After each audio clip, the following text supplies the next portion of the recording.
Well, Mitch, I guess kind of just your thoughts on when you heard the news yesterday and found out that John was on that helicopter as well. Devastated. I think, first you hear about Kobe, and that's, of course, tragic, and then you hear somebody that you know and that you're close to.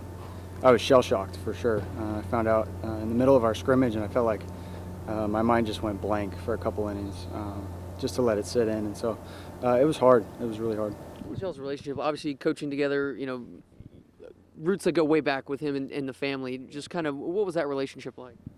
Well, I first met the family playing with his oldest son, JJ, at Oregon, and then JJ ended up coaching with me in the summer ball and coached together at Oregon for a long time. And then, of course, I got to know Alto over those years. And then in 2016, I got to coach with him for the collegiate national team, and that was a great experience, getting to know him more personally.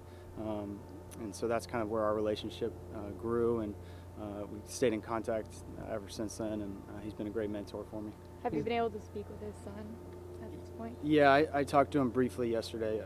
As you can imagine, he had a lot of people calling and reaching out. I just wanted to tell him I love him and I'm thinking about him, and it was a hard conversation for sure. What type of impact did Coach make on you? He was the kind of guy that baseball was important, but the way you treat people and the way you go about your business was above anything else. And I saw that in the USA team. You get to be with some of the best players in the country, and he was himself. A lot of coaches you see can be a little bit different around those kind of guys, and he was just himself, fun-loving, cared about the player as a person more than anything, and that's my biggest takeaway from Coach Alto. So he's a guy that played collegiately here at Houston, spent so much time on the West Coast, but you see his impact really, throughout the country. How special is that for you to see? Yeah, it's awesome. The coaching community is really small, and his time in Alaska and his time in the Cape just broadened his horizons tremendously. And you can see the social media, how much it's blown up, and as much admiration Kobe has, it feels like it's the same for Coach Alto. It's pretty incredible. I'll tell you, I got to know John through David Pierce. David's the head coach at the University of Texas, and David and I coached together for 9 years at Rice University. And they were roommates at the University of Houston. And so there's a big recruiting event out in California every year out at Long Beach State, first week of August. And got to know John through David. We would meet him every year, stayed at his house a few times, would go to dinner. Big family guy. Players that played for him loved him. I had 3 guys that played for him when I was at Houston. They came over from Orange Coast, and those guys absolutely adored him. Infectious smile. I never saw the guy in a bad mood. I mean, he rubbed off on his players. They loved him. They loved playing hard for him. What type of impact did he make on your life? Like I said, he was more of a mutual friend, but just seeing, when I saw him in Nashville the other day, I was walking by a little food court, and he hollered at me, and we sat down and visited for about a half hour, and we were actually waiting on Coach Pierce. And he had his 17-year-old with him, Lexi, the one that wasn't on the helicopter, and just laughed and talked about the upcoming season and everything else. He's made a great impact in that area, won four state championships at Orange Coast College. You don't stay somewhere 26, 27 years if you're not doing something right. And he had actually mentioned that he was going to do this for 5 or 6 more years and look forward to retirement. And his son just got on, JJ, just got on as a scout with the Boston Red Sox. And anyone out that knows baseball out in California knows who John Altobelli is. It feels like, in the coaching community, y'all are so tight-knit. When one hurts, you all hurt. Is that kind of how you're feeling today? There's no doubt. I did not know how bad this would affect me until you're watching stories and seeing the news clippings of the wreck, and texting with guys, and texting with guys that played with him at the University of Houston, guys that I grew up with and knew. And I just feel bad. JJ, his son, and he's got a 17-year-old in high school still. And, they wake up and, half their family's gone.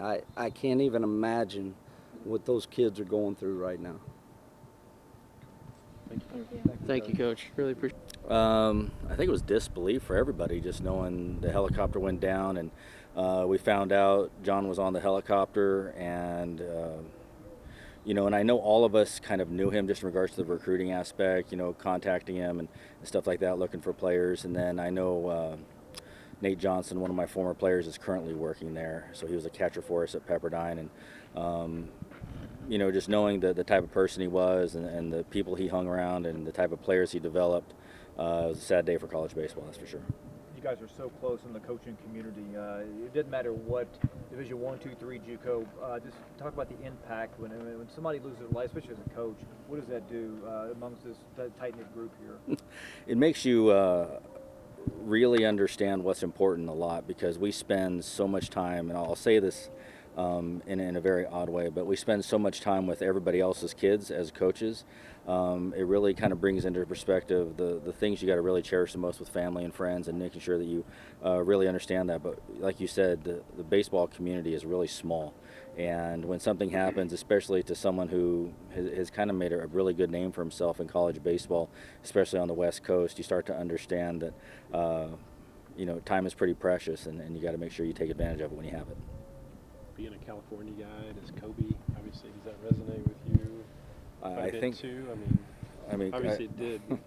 Well, the Kobe, I think is the. I want to say that's the obvious. When you have someone who's 41, 42 years old, and the type of player and what he did for the basketball community in Southern California and stuff, that's a shock when one of the best players ever at their sport passes away in such a tragic accident. But I think for Southern California people, there are certain people, you want to say like Magic Johnson and stuff like that, who in Southern California, their name, everybody knows it. There's some names in Hollywood where I have no idea who that person is, but everybody knew who that was, and that I think is what makes it really powerful, is that you may not even be a fan of basketball, but you knew who it was.